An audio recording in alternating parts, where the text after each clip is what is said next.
আসসালামু আলাইকুম দর্শক, চলে আসলাম নতুন আরেকটি ভিডিও নিয়ে। দর্শক, আমার আজকের ভিডিওতে আমি আপনাদের সাথে একসাথে অনেকগুলো বিষয় শেয়ার করব। প্রথমত মিম, দ্বিতীয়ত তিশা, তৃতীয়ত তানজিলা। এতগুলো মানুষ আজকে আমার এই ভিডিওতে থাকবে এবং এই ভিডিওর এন্ডিংয়ে আমি আপনাদের কাছে অনেকগুলো সিদ্ধান্ত দিব। বর্তমানে তিশা সবচাইতে দুঃখে আছে। তিশার কাছে দুনিয়া মানেই এখন কবর মনে হচ্ছে, আজাব মনে হচ্ছে। একটা লম্বা সময় ধরে তিশা বিছানাগত হয়ে গেছে, অসুস্থ হয়ে গেছে। কিন্তু কেন? একদিক থেকে তানজিলার প্রেশার, তানজিলা একদিক থেকে তিশাকে ধাতানি দিচ্ছে, আরেক দিক থেকে বাপ্পি তিশাকে ধাতানি দিচ্ছে। তো দুই পাশ থেকে চাপ খাওয়ার জন্য তিশা কিন্তু এখন মারাত্মকভাবে কষ্টে জর্জরিত হয়ে গেছে। তানজিলা তিশার সাথে একরকম বলা যায় সম্পর্ক ছিন্ন করে ফেলেছে। তানজিলা তিশাকে আর মা বলে পরিচয় দিবে না বা তিশার সাথে সম্পর্কও রাখতে যাচ্ছে না। অন্যদিকে বাপ্পি তিশাকে উঠতে বসতে খালি উত্তম মধ্যম দিচ্ছে, কারণ তিশার অপকর্ম। তিশা কেন বাপ্পিকে না জেনে এই কাজগুলো করে, এই জন্য বাপ্পি কিন্তু তিশার উপর যথেষ্ট পরিমাণে ক্ষিপ্ত। সব কিছু মিলিয়ে তিশা এখন খুবই খুবই খুবই আপসেট মাইন্ডে আছে। তিশা ভিডিওর মধ্যে বলে দিয়েছে তানজিলার সাথে তার সম্পর্ক না থাকার কথা। এমনকি তাবিয়াকেও শিখিয়ে দিয়েছে তিশা যেন তানজিলার কথা জিজ্ঞাসা না করে। আর অন্যদিকে বাপ্পির কথা কি বলবো। বাপ্পি মিম আর বাবুকে তাদের বাড়ি থেকে ঘাড় ধাক্কা দিয়ে বের করে দিয়েছে। মিমের উপর আর বাবুর উপর বাপ্পি এতটাই ক্ষিপ্ত বা বাপ্পি এতটাই তাদের উপর তাদেরকে ঘৃণা করে যে তাদেরকে 5টা মিনিট বেশি সময় তাদের বাসায় থাকতে দেয়নি। মিম আর বাবু তারা থাকতে যাচ্ছে, বাট বাপ্পি থাকতে দিবে না। নিজে গিয়ে তাদের বাসের টিকিট কেটে তাদেরকে ঢাকা পাঠিয়ে দিয়েছে। যেই মিম এবার পাবনাতে আসার আগে সবার উদ্দেশ্যে একটা কথা বলেছিল যে কি শান্তি, কি আরাম করে এসেছি, আমরা টেরই পাইনি যে আমরা কীভাবে করে চলে আসলাম। সেই মিম কি না এবার ঢাকা যাওয়ার সময় বলছে এত কষ্ট কীভাবে আমরা কী করব। চিন্তা করুন, মানুষ একজন, বাট তার মন্তব্য হয়ে গেছে দুই রকম। একবার বলেছে অনেক ভালো লেগেছে, একবার বলছে কষ্টের কোনো শেষ নেই। তো এটা হচ্ছে মিম আর বাবুর ঘটনা। অন্যদিকে তানজিলার ঘটনা হচ্ছে, আপনারা একটা জিনিস সবাই জানেন, এবার বাবু আর মিম আসার পর তিশা বাবু আর মিমকে তানজিলার বেডরুমটা দিয়ে দিয়েছে। তো দুর্ভাগ্যবশত যেই দিন তিশা বাবু আর মিমকে তানজিলার রুমে থাকতে দিয়েছে, সেই দিনই কোনো না কোনো কারণে তানজিলা আর সাকিব তাদের বাসায় এসেছে। তো সেই দিন তানজিলা কই থাকবে আর মিম কই থাকবে? আপনারা বলতে পারেন কেন তানজিলার মিম একসাথে থাকবে? সেটা তো থাকতে পারবে না, কারণ বাবু আর মিম তো বিয়ে করেছে, নিউলি ম্যারিড কাপল, তারা তো হাজব্যান্ড ওয়াইফ, তারা তো একসাথে থাকবে, তারা তো মজ মাস্তি করবে। তো এই কারণে মিম আর বাবুকে এক রুম দিতে হবে এবং তিশার জন্য তানজিলার রুমটা দিয়ে দিয়েছে। আর অন্যদিকে তানজিলা, সেও তো সাকিবের সাথে একসাথে থাকবে, কিন্তু যেহেতু সাকিবের সাথে থাকার মতো কোনো রুম তার কাছে ছিল না, এই কারণে সাকিবকে আবার ঘর থেকে বের হয়ে যেতে বলা হয়। তো সব কিছু মিলিয়ে তানজিলাও তার মায়ের ওপর অনেক হাই হিট হয়ে যায়, অনেক বেশি রুড হয়ে যায়। তো এই জন্য কিন্তু তানজিলাও তিশাকে উত্তম মধ্যম যা দেওয়ার দিয়েছে। কারণ তানজিলার কথা একটাই, আমার বেডরুম, আমি থাকবো, সাকিব থাকবে। আমার বেডরুমে অন্য মানুষ কেন নষ্টামি করতে ঢুকবে, নোংরামি করতে কেন ঢুকবে, যে জায়গায় মিম আর বাবু বিয়ে করেনি। তো সব কিছু মিলিয়ে তিশার উপর অনেক চাপ গিয়েছে। অন্যদিকে মিম আর বাবু তারা এলাকাতে টিকটক, ড্যান্স, নাচ গান, নোংরামি সব কিছু করে বেড়াচ্ছে পাবনাতে গিয়ে। বাপ্পি, নাজমা বেগম, তাদের কিন্তু পাবনাতে একটা আত্মসম্মান আছে। তো এই আত্মসম্মান যখন মিম আর বাবু এভাবে নষ্ট করবে, স্বভাবতই বাপ্পি এটা পছন্দ করবে না, নাজমা বেগম এটা পছন্দ করবে না, যার কারণে বাপ্পি তাদের ঘাট ধাক্কা দিয়ে বের করে দিয়েছে। তো সব কিছু মিলিয়ে দর্শক, আমার আজকের ভিডিওতে আপনারা অনেকগুলো বিষয় জানতে পারবেন। প্রত্যেকটা জিনিস আমি ডিটেলস তুলে ধরবো। তো যদি আপনারা এই বিষয়গুলো জানতে চান, পুরো ভিডিওটা দেখবেন, তাহলে ইন ডিটেলস সব কিছু জেনে যাবেন। তো দর্শক, বেশি কথা না বাড়িয়ে চলুন শুরু করা যাক আমার আজকের ভিডিও শুরুতে বলে রাখি, আপনারা যারা নতুন এখন পর্যন্ত আমার চ্যানেলকে সাবস্ক্রাইব করে পাশে থাকা ছোট্ট বেল আইকনটা বাজিয়ে অল নোটিফিকেশান অন করে নিয়ে অবশ্যই করে দিবেন। আর যারা ভিডিওটা দেখছেন, লাইক দিয়ে ভিডিওটি দেখা শুরু করবেন। দর্শক, আমি আমার ভিডিওর মূল কথা শুরু করে দেই। শুরুতেই চলে আসি বাবু আর মিমের দিকে। পার্ট বাই পার্ট প্রত্যেকের ঘটনা বলবো। এবার মিম যখন বাবুর হাত ধরে পাবনাতে গিয়েছে, আপনাদের মনে আছে মিম আপনাদেরকে কি বলেছিল? সে জার্নি শেষে বলছিল কি শান্তি, কি আরাম, আমরা বুঝতেই পারিনি যে আমরা কিভাবে করে কখন পাবনাতে চলে আসলাম। মিমের কাছে ওই লম্বা জার্নিটুকু অনেক শর্ট মনে হয়েছে। অনেক আরাম পেয়েছে মিম, কারণ বাবুর সাথে এসেছে, একসাথে ট্যুর দিয়েছে, বাস জার্নি করেছে, মজা পেয়েছে মিম অনেক। ঠিক আছে, তো মিমের মুখের কথা তাদের কাছে পাবনাতে আসতে অনেক ভালো লেগেছে। ওকে, পাবনাতে এসেছে। তো পাবনাতে আসার উদ্দেশ্য কী ছিল দর্শক? মিম যেবার পাবনাতে এসেছে তার কারণ ছিল একটাই, যেহেতু ঈদের পরপর ছিল। আপনারা সবাই জানেন যে এখন বর্তমানে কিন্তু মিম থাকছে ঢাকায়, তিশা থাকছে পাবনায়। তো সেই ক্ষেত্রে তাদের যে বাড়ি আছে, তার যে বাবা মা আছে তিশার, তারা ঈদ কার সাথে করবে? তো ঈদের মধ্যে তো অবশ্যই যেহেতু তিশা যেহেতু যেতে পারেনি, মিমও যায়নি, তো তারা চিন্তা করেছে ঈদের পর তারা 2 দিনের জন্য গিয়ে তাদের বাবা মার সাথে দেখা করে আসবে, ঘুরে আসবে। তো এই চিন্তা করে মিম চিন্তা করেছে যে যেহেতু তিশারা যাবেই, তো সে তিশাদের সাথে যাবে। কারণ মিম একটা কথা বলেছে, যে কথা দিয়ে বোঝা গেছে যে মিম একা একা পদ্মাচরে যেতে পারবে না, গেলে সমস্যা আছে। কারণ মিম নিজে বলেছে, আমি চিন্তা করেছিলাম আপারা পদ্মাচরে যাবে, গ্রামের বাড়িতে যাবে, এই জন্য আমি এসেছি, একসাথে যাব। আপাদেরকে ছাড়া তো আমার যাওয়া যাবে না। চিন্তা করুন, আপাদেরকে ছাড়া কেন যাওয়া যাবে না? তার কারণ একটাই, মিম যে বাবুর সাথে বিয়ে করেছে বা লিভ টুগেদার করছে বা একসাথে থাকছে, এই ঘটনাটা এখন পর্যন্ত গ্রামের মানুষজন কেউ জানে না। ঠিক আছে, তো এই অবস্থায় যখন মিম যাবে, বাবুর সাথে এভাবে থাকবে, বাবুর সাথে এরকম ডলাডলি করবে, তখন কিন্তু প্রত্যেকটা মানুষের অনেক গায়ে লাগবে এই ডলাডলি দেখে। আর মিম আর বাবুর একটা অভ্যাস আপনারা দেখবেন দর্শক, যেখানেই তারা যায় সারাক্ষণ গায়ের সাথে গায়ে লেগে থাকে। এই যে বাসে জার্নিতে এসেছে, মিম একদম বাবুর কোলে উঠে পড়েছে, যে জায়গায় আবজে থাকবে মিমের কোলের উপর, উল্টো মিম আর বাবু এমনভাবে ডলাডলি করছিল যে মিম আব্দির কোলের উপর উঠে গেছে। তো এরকম অবস্থা দেখে কিন্তু যে কোনো মানুষেরই খারাপ লাগবে, যেগুলো মিম কী করে। তো এই জিনিসগুলো যখন মিম পাবনার দিকে করছিল, কোনো মানুষের কিন্তু ভালো লাগবে না, বা তারা যখন এটা পদ্মাচরে গিয়ে করবে, এলাকা আমার জন্য পছন্দ করবে না। এজন্য মিমের একটা জিনিস হয়েছে, সে তিশাকে ছাড়া পদ্মাচরে যাবে না। কারণ তিশাকে ছাড়া যদি যায়, তাহলে এলাকার মানুষজন তাকে লাঠি দিয়ে বাড়িয়ে কিন্তু এলাকা দিয়ে ছাড়া করবে। ঠিক আছে, ওইদিকে বাবুর মুখে দেখবেন চুনকালি মেখে দিয়েছে, আলকাত্তার মেখে দিয়েছে, মিমের গালও আলকাত্তার মেখে দিয়েছে, দিয়ে জুতোর মালা পরিয়ে এলাকা ছাড়া করেছে। তো এই জন্য তিশা যদি তাদের সাথে যায়, তিশা তো তাদেরকে প্রোটেক্ট করতে পারবে, কারণ তিশা যেহেতু তাদের বড় বোন, তিশা সবাইকে ঠান্ডা করতে পারবে। এই জন্য মিম তিশাকে ছাড়া পদ্মাচরে যাবে না। তো যেটা হয়েছে দর্শক, এবার তিশা পদ্মাচরে যায়নি, কারণ মিম একটা কথা বলেছে যে সে একটু রহস্যময় কথা বলেছে। মিম বলেছে এভাবে করে একটার পর একটা যেভাবে করে চলছে, আপা গেছে একদম অসুস্থ হয়ে। তো এই যে একটার পর একটা যে চলছে, এই মিম কিন্তু বলেনি যে একটার পর একটা সমস্যা চলছে বা একটার পর একটা ঝামেলা চলছে। মিম একটা ক্লু দিয়ে দিয়েছে যে একটার পর একটা চলছে, আপা এখন অসুস্থ হয়ে গেছে। কী চলছে দর্শক?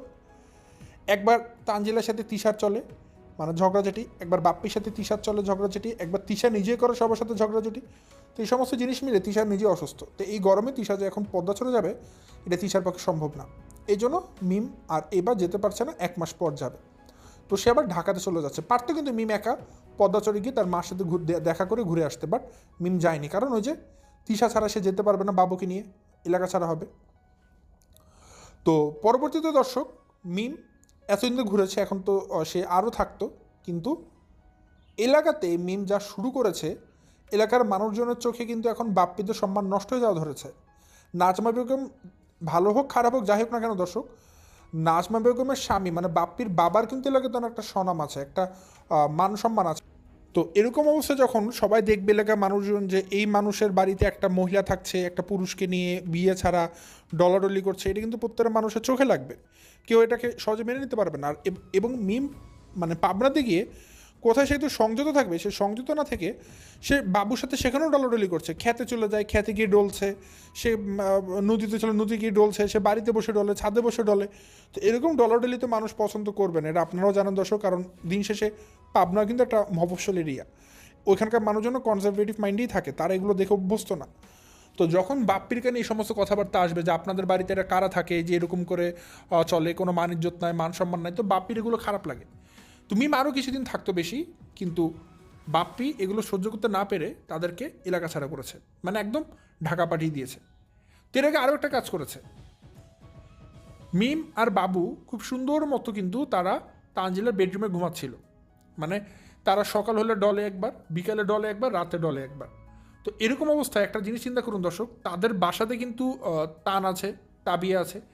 একদিকে মিম বাবুকে ভাইয়া ভাইয়া করে, আবার ওইদিকে টান দেখবে যে বাবুর সাথে এরকম করছে। তো তানের মস্তিষ্কর মানে বিকৃতি ঘটে যাবে। সে ভাবে এগুলো কী কথা যে ভাই বোন এরকম করছে, এবং এলাকার মানুষজনও কিন্তু এগুলোকে খারাপভাবে দেখবে।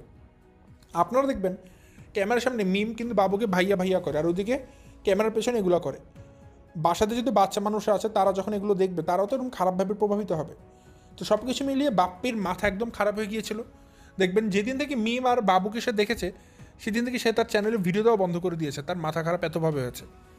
তো শেষের দিকে বাপ্পি মিম আর বাবুকে ঘর থেকে বের করে দিয়েছে, মানে তারা যে বেডরুমে ছিল তানজিলা, সেই বেডরুম থেকে বের করে তাদেরকে সামনের গেস্ট রুমে দিয়েছে, যাতে করে মিম আর বাবু কোনো খারাপ কাজ করতে না পারে সামনাসামনি ওপেনলি। তো অ্যাট লাস্ট বাপ্পির আর কোনোভাবে সহ্য হয়নি, সে যেটা করেছে সে নিজে গিয়েছে শহরে, গিয়ে বাসের টিকিট কেটে এনেছে। টিকিট কেটে এনে মিমদেরকে বলেছে তোমাদের টিকিটেই তোমরা চলে যাও। বাপ্পি নিজের হাতে গিয়ে টিকিট কেটে এনেছে, যে জায়গায় এখানে কিন্তু মিমের সাথে বাবু আছে। বাবু কিন্তু নিজে গিয়ে টিকিট কাটতে পারে, যেতে পারে, কিন্তু বাপ্পি নিজে এখানে গিয়েছে টিকিট কাটতে। কেন জানেন? কারণ মিম তো যেতে চায়নি, মিম যাচ্ছেও না, এজন্য বাপ্পি নিজেকে টিকিট কেটে এনেছে যাতে করে মিমদেরকে সে ঘর থেকে তাড়িয়ে দিতে পারে। আর যেহেতু দর্শক টিকিটটা বাপ্পি কেটেছে, আপনারা জানেন যে বাপ্পি কিন্তু খুবই কৃপণ মানুষ, আর মিম সে কিন্তু কখনো এসি বাস ছাড়া আসে না। তো বাপ্পি কম টাকা লোকাল যে বাসগুলো আছে সে সমস্ত বাসের আর কি এসি মানে নন এসি যে সিটগুলো আছে সেগুলোতে চেয়ার করছে, আর টিকিট কেটে দিয়েছে দুটো, এবং কেটে মিমকে দিয়েছে যে তোমরা বাড়ি যাও। তো এখানে দেখুন যে বাপ্পি কিন্তু মিমকে একরকম তাড়িয়ে দিয়েছে। যখন বাসা থেকে মিমরা রেডি হয়ে বের হবে, বাপ্পি সেই সময়টাও সহ্য ছিল না, 3-4 বার করে খালি বলছিল তোমরা নিচে যাও, নিচে যাও, নামো নামো, চলে যাও, যাও যাও যাও যাও, মিমকে বলে, বাবুকে বলে। মানে অ্যাট লাস্ট শেষ পর্যায়ে তিশা আবদিকে আদর করছিল অটোতে বসে, যেহেতু তারা চলে যাচ্ছে। সেখানেও বাপ্পি রাগ হয়ে তিশার হাত সরিয়ে দেয় যে হয়েছে তো। পরে বাপ্পি একবার আদর করে বলে যাও, মানে মিমের সাথে যে তিশা একটু কথা বলবে বা তিশা যে একটু ঠিকমতো বিদায় দিবে সেটাও বাপ্পি মানে দিতে দিচ্ছিল না, তাড়াতাড়ি করে বিদায় করছিল, যে আর একটা মিনিট সে তার বাসাতে মিম আর বাবুকে সহ্য করবে না। পরবর্তীতে মিম যখন বাস স্ট্যান্ডে যায়, সে গিয়ে দুইটা কথা বলে যে আমরা আধা ঘন্টাকে পৌঁছে গেছি। মানে চিন্তা করুন, মিম কিন্তু চাইলে আরও 10 মিনিট বেশি থাকতে পারতো, বাট বাপ্পি থাকতে দেয়নি। এমন একটা ভাব যে বাস মনে ছেড়ে দিবে, অথচ আধা ঘন্টাকে সে পৌঁছে গেছে, কারণ বাপ্পি তাকে তার বাসাতে রাখবে না 1 সেকেন্ডও। অন্যদিকে মিম প্রথমবার যখন এখানে পাবনাতে আসে সেদিন বলছে খুব মজা করে এসেছে, আর এবার যখন যায় বলে তার অনেক কষ্ট হয়েছে, কারণ বাপ্পি এমন সিটি কেটে দিয়েছে তার মজা বেরিয়ে গেছে। কোন দিক দিয়ে বেরিয়েছে সে নিজে ভালো মতো বুঝতে পারছে। তো তিশা সব কিছু মিলিয়ে একটা কথা বলেছে দর্শক তার ভিডিওর মাধ্যমে। তিশা বলেছে মিম তো এখন সিঙ্গেল মাদার, যার কারণে সে এখন ঘুরতে পারছে। সব সময় তো পারবে এমন তো কোনো কথা নেই, কোনো এক সময় পারবে না, মানে বুঝেছে মিম এখন সিঙ্গেল বলে ব্যাচেলার মতো আছে বলে সে ঘুরতে পারছে, তো সবসময় তো পারবে না। তো এই কথাটা বলার মানে হচ্ছে বাপ্পি যেহেতু তাকে ঘাট ধাক্কা দিয়ে বের করে দিয়েছে কিক দিয়ে, এটা তিশা ভালো মতো বুঝতে পেরেছে। তো মিম তো সবসময় আসতে পারবে না, যেহেতু বাপ্পি এভাবে অপমান করে বের করে দিয়েছে, তুমি আমার কয়বার আসবে, সবসময় তো সে আসবেও না। তো এই জন্য তিশার এটা খুব খারাপ লেগেছে যে বাপ্পি কেন মিমকে এভাবে করে তাড়িয়ে দিল, এটা তিশার অনেক গায়ে লেগেছে, তিশাটা নিতে পারছে না। এই জন্য তিশাও কিন্তু এই কথাটা বলে দিয়েছে সুযোগ মতো। তো অ্যাট লাস্ট যেটা হয় দর্শক, মিমের মতো করে এভাবে কষ্ট করে যায়। তো বাপ্পির একটা কমন সেন্স চিন্তা করে দেখুন, যেরকম গরমের মধ্যে মিম আবদিকে নিয়ে যাচ্ছে, ছোটো একটা বাচ্চা মানুষ, আবার রাজশাহীতে কিন্তু প্রচুর গরম পড়ে পশ্চিমবঙ্গে। তো এইরকম গরমের মধ্যে একটা নন এসি বাসের মধ্যে করে আসা ভর দুপুরে, এটা কিন্তু খুবই কষ্টসাধ্য একটা বিষয়। তো আবদি একটা ছোটো বাচ্চা মানুষ, সে তো একদম অসুস্থ হয়ে গিয়েছিল, দেখা যায় যখন বাস থেকে নামে ঘামিয়ে একদম তার চেহারাটা ওলটপালট হয়ে যায়, এত কষ্ট পাচ্ছিল সে বাচ্চা মানুষটা। তো বাপ্পি এতটুকু মানবতা রাখেনি যে একটা বাচ্চা মানুষ যাচ্ছে আমি একটু ভালো মানে ভালো সিট কেটে দিই, কোনো কিছুই না। সে তার টাকা চিন্তা করে কম টাকা লোকাল বাসে করে মিমদেরকে পাঠিয়ে দিয়েছে, মানে তার কথা এরকম কোনো মতো তাদেরকে লাথি দিয়ে ঘর থেকে বের করতে পারলেই হবে, এবং বাপ্পি সেটাতে সাকসেস হয়েছে। এখন যে বিষয়টা বলবো দর্শক, এটা অনেক বেশি সিরিয়াস, কারণ এই বিষয়টাই তিশাকে অনেক বেশি পীড়া দিচ্ছে, কষ্ট দিচ্ছে। তিশা এটার জন্য কান্নাও করছে, চোখের পানিও ফেলছে। প্রথমত একটা জিনিস দর্শক, আপনারা জানেন যে তানজিলা আজকে এত দূর আসতে পারতো না যদি কিনা তিশা না থাকতো। তানজিলা আজকে এত বড় হওয়ার পেছনে, এভাবে মানুষ হওয়ার পেছনে, বা এত দূর আসার পেছনে একটা মানুষের অনেক বেশি ভূমিকা, সেটা হচ্ছে তিশা, আর অন্য কোনো মানুষের ভূমিকা নেই। কারণ তানজিলা যেভাবে পিতৃপরিচয়হীন হয়ে একটা মেয়ে সমাজে বাস করছিল, বাপ্পি মানে পরিচয় ছাড়া কিন্তু তানজিলা বেশি দূর আগাতে পারতো না। তো তিশা তানজিলাকে সেই সুযোগটা করে দেয়, বাপ্পির পরিচয় দিয়ে তানজিলাকে বড় করতে থাকে। তো বড় করে এতদিন আনার পর এখন তানজিলা যে রূপ দেখাচ্ছে, এটা তিশা কোনোভাবে মেনে নিতে পারছে না। মানে তানজিলা পুরোপুরিভাবে একটা অকৃতজ্ঞের মতো কাজ করছে। সে তার মাকে এখন চেনে না, সে তার মাকে এখন লাথি দেয়, একবার এখানে লাথি দেয়, একবার ওখানে লাথি দেয়, এরকম একটা অবস্থা। কারণ কি? কারণ জামাই। সাকিবের জন্য যখন তানজিলা তার মাকে লাথি দিবে, সেটা অবশ্যই মেনে নিতে পারবে না। এজন্য যেটা হয়েছে, সম্পর্কের মধ্যে এখন চিড় ধরেছে। তিশা যখন দেখে তানজিলা সাকিবের জন্য তাকে লাথি দেয়, তিশা তখন সাকিবকে দেখতে পারে না। কারণ কি? কারণ তিশা ভাবে যে এই সাকিব কোন জায়গার কোন ছেলে, তার জন্য তানজিলা আমাকে লাথি দিচ্ছে, তার সাথে আমি কেন সম্পর্ক রাখবো। তিশার মধ্যে জেদ চাপে, তিশা তখন সাকিবের সাথে কথা বলা বন্ধ করে দেয়। তিশা যখন সাকিবের সাথে কথা বলা বন্ধ করে দেয়, তখন আবার তানজিলার গা খুব গরম হয়ে যায় যে সাকিবের সাথে কথা কেন বললো না, সাকিবকে কেন সম্মান দিল না, সেটা আবার তানজিলা সহ্য করতে পারে না। তখন আবার তানজিলা পাল্টা আক্রমণ করে তিশাকে। আর এগুলো দেখে যখন বাসার মধ্যে একটা গরম, একটা উত্তপ্ত অবস্থা মানে বিরাজ করে, তখন আবার বাপ্পি চলে আসে সেখানে। বাপ্পি এন্ট্রি করে তখন সুযোগ মতো তিশাকে 2টা দিয়ে যায় আস্তে করে। তো বাপ্পি সুযোগই থাকে সবসময়। তো সব কিছু মিলিয়ে তিশা এখন অসুস্থ হয়ে গেছে। তিশা এগুলো মেনে নিতে পারছে না, আর এগুলোর সাথে টলারেট করতে পারছে না। কারণ আর কত করবে, অনেক করেছে তো। তো এই জন্য তিশা কালকে অনেকগুলো কথা বলেছে।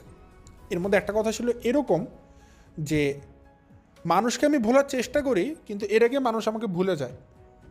এরা দ্বারা তিশা মেনে বুঝেছে যেটা, যে তিশা এখন পর্যন্ত আঞ্জলিকে ভুলতে পারেনি। বিয়ের পর প্রায় 6 মাস হয়ে গেল, এখনও ভুলে উঠতে পারেনি। তানজিলা অলরেডি তিশাকে অনেক আগেই ভুলে গেছে। তানজিলার দরকারই নেই তার মাকে দিয়ে, তার বাপকে দিয়ে, কিছুই দরকার নেই। সে তার মতো স্বাধীনভাবে থাকছে। তিশা আরও একটা কথা বলেছে, একটা ছোট গাছ, চারা গাছ যখন বড় হয় তখন তাকে অনেক পরিচর্যার প্রয়োজন পড়ে, কিন্তু গাছটা তখন বড় হয়ে যায়, তখন সেই গাছের ছায়াতে আরও 10 জন মানুষ বিশ্রাম করতে পারে।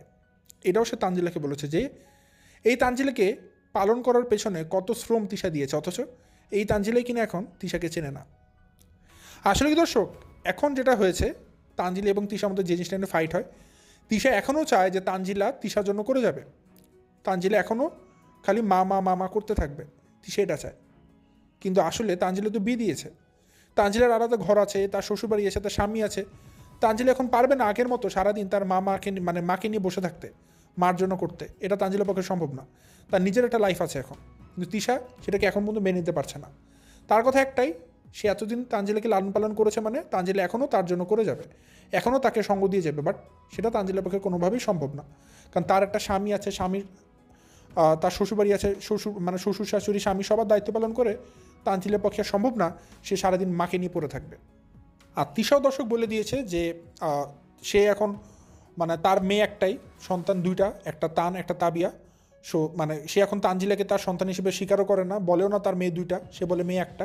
সে তাবিয়াকে খেলে লালন পালন করবে। তো সব কিছু মিলিয়ে তিশার মনে এখন একটা ক্ষোভ তানজিলাকে নিয়ে, এর জন্য সে তানজিলাকেও কোনো রকম পরিচয় দিচ্ছে না। আর আরেকটা জিনিস, তানজিলার পেছনে শ্রম দিতে গিয়ে তিশা কিন্তু বাপ্পির কাছে অনেকভাবে হেনস্থ হয়েছে। তো তিশা যখন পেছনে ফিরে দেখে যে এই মেয়েকে লালন পালন করতে আমার এত কষ্ট করতে হয়েছে, এত জায়গায় অপমান সহ্য করতে হয়েছে, এত জায়গায় বাধা পেতে হয়েছে, তো এরপর না তিশার চাপে যে তানজিলা তার জন্য কিছু করুক। কিন্তু তিশা এটা বুঝতে পারে না, বা এটা বুঝতে চাচ্ছে না যে তানজিলা এখন অন্য কারো ঘরের বউ, অন্য কারো ঘরে সে সংসার করছে। সে এখনও চায় তানজিলাকে আগের মতো করে, তাহলে যেটা সংসার হলো না। আর তিশাও যা করে সাকিবের সাথে, এটাও তো তানজিলা সহ্য করবে না। তিশা তার ভাই বোন আসলে যেভাবে করে সবাইকে আপ্যায়ন করে, সবাইকে যেভাবে সম্মান দেয়, তিশা কিন্তু সাকিবকে সেরকম সম্মান দেয় না, সাকিবকে সে কেউ সম্মান দেয় না। যদিও এখানে একটা কথা আছে, সাকিবকে সম্মান দেওয়ার মধ্যে কিছুই নেই, তারপরেও ন্যূনতম যেহেতু মেয়ের জামাই সম্মান দেওয়া উচিত। দেখা যায় তিশা যদি সাকিব আসে, তাকে প্রশ্ন করে না যে সাকিব কেমন আছে, বা সাকিব আমার পাশে বসে, বা সাকিব কিছু খাবা কিনা, বা কিছু দিব কিনা। এমনকি সাকিবকে যে সমস্ত জিনিসের খাবার খেতে দেয়, এটা সাকিবের অনেক গায়ে লাগে, ইগোতে লাগে। সাকিবও কিন্তু গতকাল কেটা দিয়ে একটা খোঁচা দিয়ে দিয়েছে ভিডিওর ভিতরেই। সাকিব তাদের বাড়িতে খিচুড়ি খাচ্ছিল এবং ডিম ভাজা দিয়ে খাচ্ছিল। তো তখন সাকিব একটা কথা বলে যে অনেকে আছে যে খিচুড়ি সামান্য একদম মরিচ পোড়া দিয়ে, ভর্তা দিয়ে খেয়ে ফেলে, আমরা এভাবে খেতে পারি না, আমাদের এভাবে খাবারের অভ্যাস নেই। আমরা হয় ডিম ভাজি করে খাই, আর নাহলে পারলে আমরা মুরগির মাংস দিয়ে খাই, কিন্তু আমরা কোনোদিন মরিচ পোড়া দিয়ে ভাত খেতে পারি না। এটা সাকিবের বলার কারণ, সাকিব যখন তার শ্বশুরবাড়িতে গিয়েছিল, তিশার বাড়িতে, তিশা সাকিবকে খিচুড়ির সাথে মরিচ পোড়া দিয়ে ভাত খেতে দিয়েছিল, এবং কি মরিচ পোড়াটা সাকিবের নিজে ভর্তা করে নেওয়া লাগবে এভাবে করে দিয়েছিল, একটা শুকনো মরিচ আর লবণ সাকিবকে নিজে ভর্তা করে খাওয়া লেগেছে। এটা সাকিবের কাছে খুবই অপমান লেগেছে যে আমি ঘরের জামাই, আমাকে মরিচ পোড়া দিয়ে খিচুড়ি খেতে কেন দেওয়া হবে কেন, অথচ বাসাতে মিমের জন্য, বাবুর জন্য মুরগি মাংস সব কিছু রান্না করা হচ্ছে, কিন্তু তাকে সামান্য মরিচ পরে যে ভাত খেতে দিচ্ছে, এটা সাকিবের কাছে অনেক বেশি অপমানজনক। এটা সাকিব সহ্য করতে পারেনি। তো এগুলো যখন তানজিলা দেখে, তানজিলা তো অবশ্যই তার মার উপর ক্ষিপ্ত হবে, এটাই স্বাভাবিক। এটাই বাস্তবতা যে তিশা যদি 8-10 জনের জন্য রান্না করতে পারে, সাকিবের জন্য কেন পারবে না। পরবর্তীতে যেদিন মিম আর বাবু আসলো, হুট করে তিশা তানজিলাদের রুমে বাবু আর মিমকে ঘুমাতে পাঠিয়ে দিয়েছে। পরে যখন সাকিব আর তানজিলা আসলো, তখন সেই দিন রাতে সাকিব থাকতো, তানজিলা থাকতো, কিন্তু তিশা সাকিবকে ঘর থেকে চলে যেতে বলে, কারণ থাকার জন্য তো রুম নেই, রুমে তো বাবু আর মিম থাকবে। তো এটাও সাকিবের কাছে অনেক গায়ে লেগেছে, একটা অপমান লেগেছে যে আমার রুমে কেন আরেকজন মানুষ থাকবে, তো আবার বিয়ে না করে অবৈধ সম্পর্ক করছে যারা। তো এটা নিয়ে সাকিব আর তানজিলের মধ্যে এক পশলা ঝগড়াঝাটি হয়ে যায়। তো এগুলো নিয়ে সাকিব আর তানজিলের মধ্যে এখন প্রায়শ ঝগড়াঝাটি হয় যে সাকিব এটা মানতেই পারে না, শ্বশুরবাড়িতে তার কোনো সম্মান নেই, কোনো মান ইজ্জত নেই। আর এটা নিয়ে তানজিলা তার মার সাথে প্রতিনিয়ত ফাইট করে।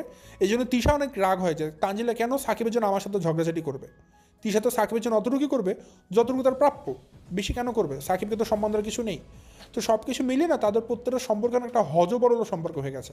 কেউ কাকে ছাড় দিতে চায় না, কেউ কাকে সম্মান দিতে চায় না, কিন্তু প্রত্যেকে সম্মান নিতে চায়। এই জন্য তাদের প্রত্যেকের সম্পর্কের এখন একটা অধপতন হচ্ছে। আরেকটা ঘটনা দর্শক, তাবিয়া, সে তো বাচ্চা মানুষ, সে তার বোঝে না দর্শক। ঘুম থেকে উঠে সবসময় সে আগে তার আপু রুমে চলে যেত, মানে তানজিলের রুমে চলে যেত, তার সাথে গিয়ে থাকতো। এখন তো সে আর আপুকে পায় না, আপু তো চলে গেছে শ্বশুর বাড়ি। তো তাবিয়া ঘুম থেকে উঠে এখন সবসময়তেই খালি তিশাকে বলে যে আপুকে ফোন দাও, আপুকে ফোন দাও, আপুকে ফোন দাও। এখন সে তো বাচ্চা মানুষ, তাকে বোঝানো যায় না, একটা বায়না ধরে বসে থাকে। তো তিশাও রাগ হয় তাবিয়ার উপরে এবং বলে ফোন রাখা আছে, তোর যাকে মন চায় ফোন দিবি, যখন মন চায় ফোন দিবি, কোনো সমস্যা নেই, আমি ফোন দিতে পারবো না, তো যাকে মন চায় ফোন দে। মানে তিশাও মানে তানজিলাকে ফোন দিবে না, কারণ তাবিকে তো সে বুঝে বলতে পারে না যে আমি তো তোর আব্বুকে ফোন দিই না, তোর আব্বুর সাথে আমি সম্পর্ক রাখছি না, তোর আব্বু আমার সাথে সম্পর্ক রাখবে না, আমি তোর আব্বুর সাথে সম্পর্ক রাখবো না, তোর আব্বুর সাথে আমার সম্পর্ক নাই, তো আমি কেন ফোন দিব। তো এটা তো তাবিয়াকে বুঝিয়ে বলা যায় না, তাবিয়া তো বায়না ধরে বসে থাকে আপুর সাথে কথা বলবো। আবার তাবিয়া যদি ফোন দেয়, সেটা তো আবার তানজিলা বিরক্ত হয় যে আমাকে এতবার করে কেন ফোন দাও, সেটা তো তানজিলা বিরক্ত হয়, তাহলে ফোনই বা কেন দিবে। তো সব কিছু মিলিয়ে এই জন্য তিশার আগে তাবিয়াকে বলতো তোর মন চলে ফোন দিবি, তোর ফোন রাখা আছে, তোর আপুকে তুই ফোন দিবি, আমি ফোন দিতে পারবো না। তো এগুলো নিয়ে তিশা এখন খুবই চাপের মধ্যে আছে যে তানজিলের মতো আলাদা হয়ে গেছে।